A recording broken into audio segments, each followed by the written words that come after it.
El primer siglo después de Cristo fue un período de profunda importancia histórica en Judea. Bajo la sombra de la ocupación romana, la región experimentó una intersección crucial de factores políticos, religiosos y culturales. El Templo de Jerusalén, central para la vida religiosa y cultural, se convirtió en un foco de conflicto y poder. La ocupación romana impuso un sistema de gobierno que limitó la autonomía de las autoridades locales, generando una relación compleja entre los líderes religiosos judíos y las autoridades romanas. La imposición romana afectó directamente la vida cotidiana, la cultura y el gobierno en Judea.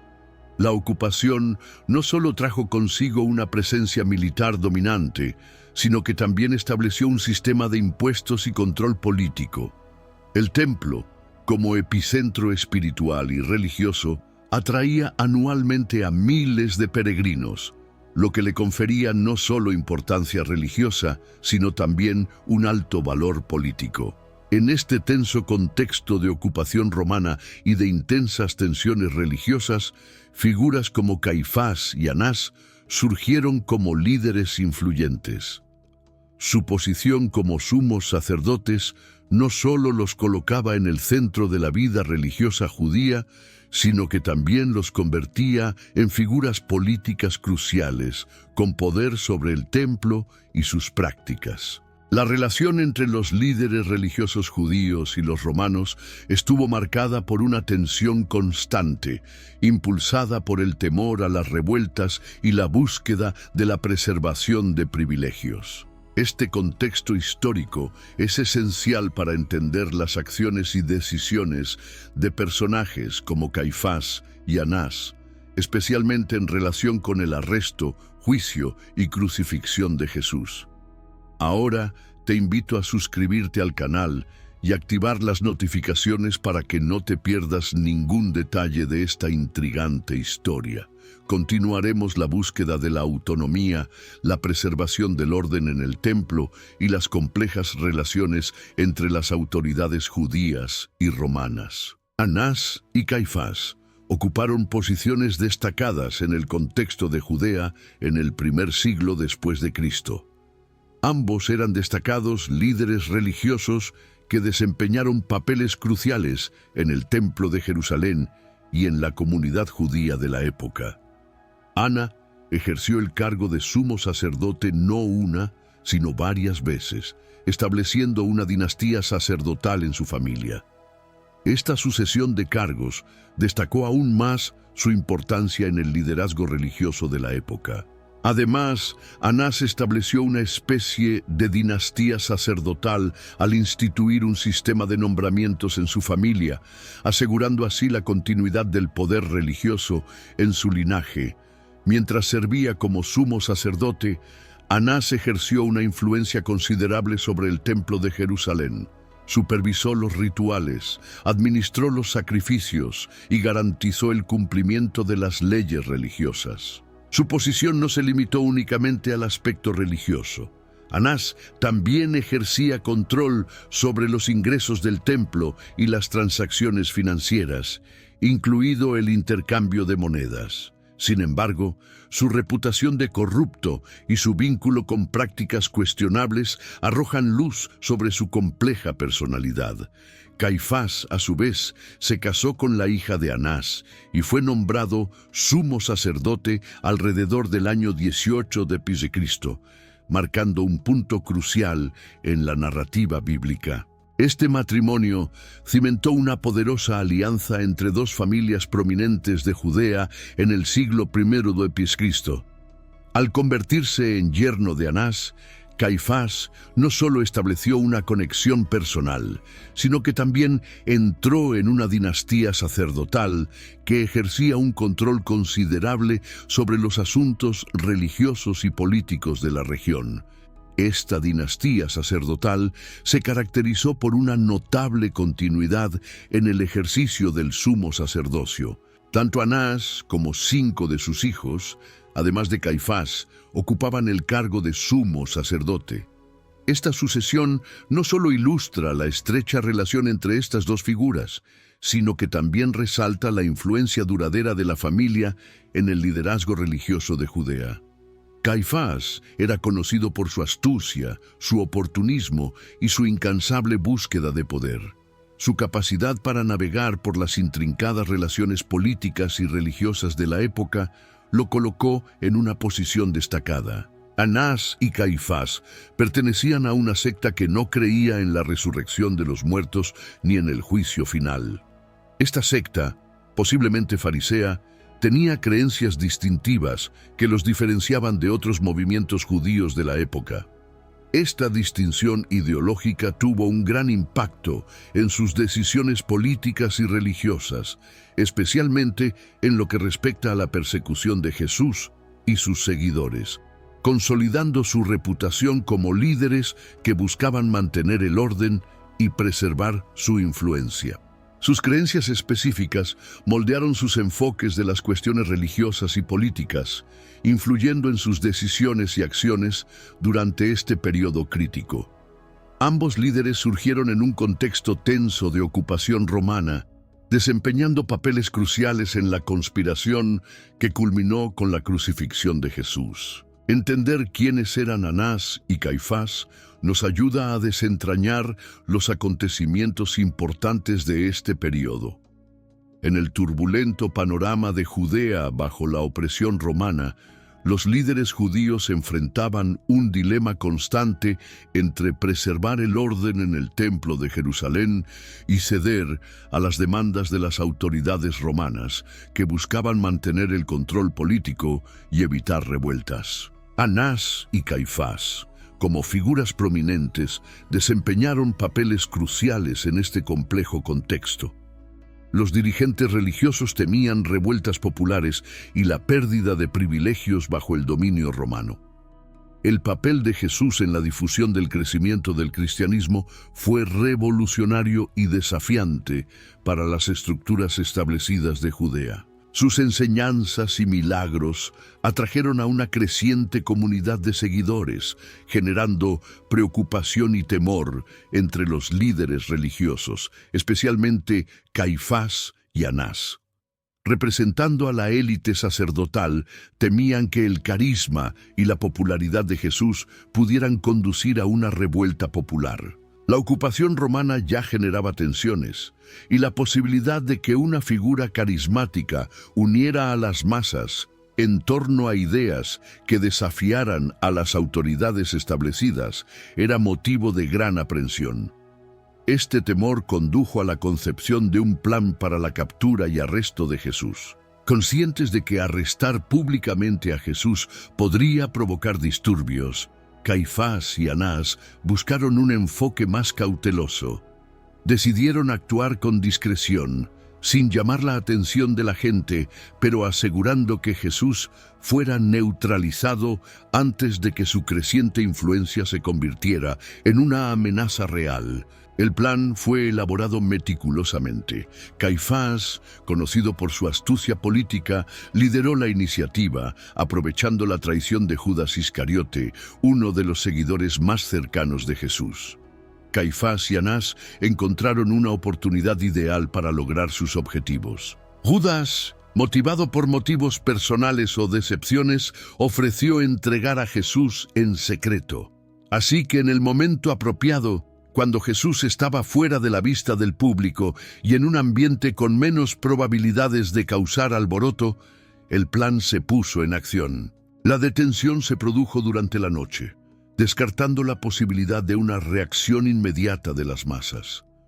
Caifás y Anás, preocupados por preservar el orden y su autoridad, procuraron que el arresto de Jesús se llevara a cabo sin fanfarrias, evitando así el riesgo de una revuelta inminente.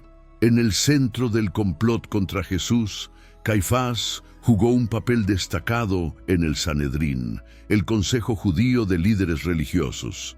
Manipuló hábilmente el proceso para justificar la condena de Jesús. Su astucia política quedó patente al afirmar que sacrificar a Jesús era necesario para evitar revueltas y mantener la paz en la nación.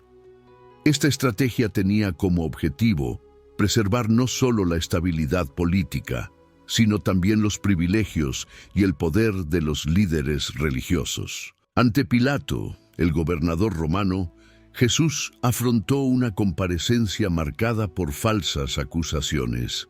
Caifás, en representación del liderazgo judío, presionó para que se tomara una decisión que culminaría en la crucifixión.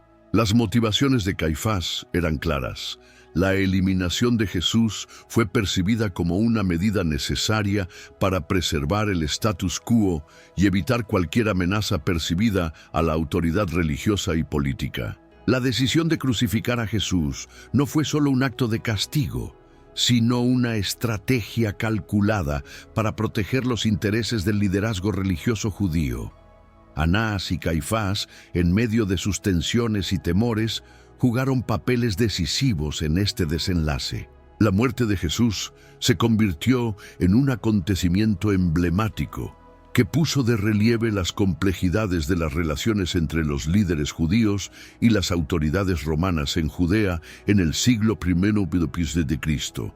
Después de la muerte de Jesús, el período posterior a la crucifixión reveló una persistencia de la influencia de Caifás, quien se negó a aceptar la evidencia de la resurrección de Jesús. Su negativa a reconocer este acontecimiento transformador demuestra la resistencia de los líderes religiosos judíos a aceptar cualquier desafío a su autoridad establecida. La negativa de Caifás a aceptar la resurrección no fue solo una cuestión de desacuerdo teológico, sino también una reacción a un acontecimiento que sacudió los cimientos del liderazgo religioso de ese momento. La resurrección de Jesús representó una validación de los mensajes y enseñanzas que había entregado, algo que Caifás y sus compañeros no estaban dispuestos a aceptar, ya que cuestionaría su propia autoridad y las decisiones tomadas en contra de Jesús. Además de negarse a aceptar la resurrección, Caifás jugó un papel activo en la persecución de los seguidores de Jesús.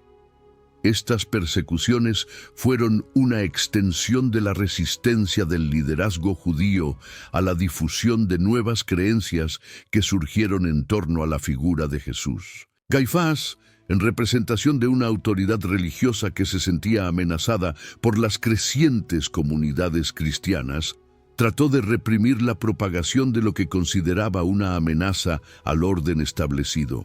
La participación de Caifás en las persecuciones incluyó autorizar el arresto de seguidores de Jesús e incluso autorizar la persecución de algunas figuras prominentes, como Esteban, uno de los primeros diáconos de la iglesia cristiana primitiva. Su firme postura contra los cristianos reflejó su determinación de mantener la cohesión y la autoridad del liderazgo judío, incluso frente a un creciente movimiento cristiano que desafiaba sus creencias tradicionales. Anás, por su parte, después de desempeñar un papel destacado en el liderazgo religioso de Judea, tuvo un destino que se extendió más allá de los acontecimientos que rodearon la muerte de Jesús. Su reputación de corrupto y sus excesos en las prácticas religiosas lo marcaron como una figura controvertida. Después de la crucifixión de Jesús, Anás continuó ejerciendo su influencia en el Templo de Jerusalén. Su posición destacada no se limitó solo al período inmediato después de la muerte de Jesús, sino que se extendió, mostrando la resistencia de su autoridad incluso frente a los cambios políticos y religiosos. Sin embargo, hay registros históricos que indican que Anás finalmente encontró su fin a manos de los romanos alrededor del año 70 a.C. Este acontecimiento marcó el final de la vida de Anás, pero su influencia y fama continuaron incluso después de su muerte. La reputación de corrupción de Anás estaba asociada con prácticas cuestionables en el templo, incluido el comercio de animales y el intercambio de monedas, como se menciona en los evangelios. Estas actividades comerciales en el templo, aunque rentables, contribuyeron a la mala reputación de Anás y otros líderes religiosos de la época. La continuación de la influencia de Anás después de la muerte de Jesús se puede ver en las acciones posteriores de sus descendientes. La dinastía sacerdotal establecida por Anás continuó, con algunos de sus hijos y parientes ocupando el cargo de sumo sacerdote. Por otra parte, el destino final de Caifás es un tanto curioso. Algún tiempo después, cuando los trabajadores estaban construyendo una carretera en un parque al sur de la antigua Jerusalén, los arqueólogos encontraron una tumba que, tras examinarla, resultó ser el lugar de descanso final de los miembros de la familia de Caifás. La tumba más ornamentada llevaba la inscripción del nombre de José, identificado como hijo de la familia de Caifás. Este descubrimiento no solo sacó a la luz la existencia de la tumba, sino que también suscitó acalorados debates sobre su autenticidad. La autenticidad del descubrimiento ha sido cuestionada por algunos estudiosos y arqueólogos, generando un intenso debate dentro de la comunidad académica. Los defensores de la autenticidad señalan la correlación entre la descripción de la tumba y los relatos históricos de Flavio Josefo, un historiador judío de la época. La inscripción del nombre José, hijo de la familia de Caifás, coincide con las narraciones documentadas por Josefo, añadiendo un nivel de credibilidad al descubrimiento. Sin embargo, los escépticos cuestionan la autenticidad por varios motivos, incluida la posibilidad de falsificación o interpretación selectiva de la evidencia. El debate sigue abierto y los arqueólogos continúan analizando meticulosamente la tumba, en busca de más pistas que puedan arrojar luz sobre su origen y conexión con Caifás. La narración bíblica, con Caifás y Anás como personajes centrales, invita a la reflexión sobre la naturaleza del poder, la responsabilidad del liderazgo y los desafíos éticos que surgen cuando los intereses personales chocan con principios superiores. Si te ha gustado este video, deja un me gusta, suscríbete al canal y haz clic en alguno de estos 2 videos que aparecerán en tu pantalla. Estoy seguro que te encantará. Abrazos y que Dios los bendiga.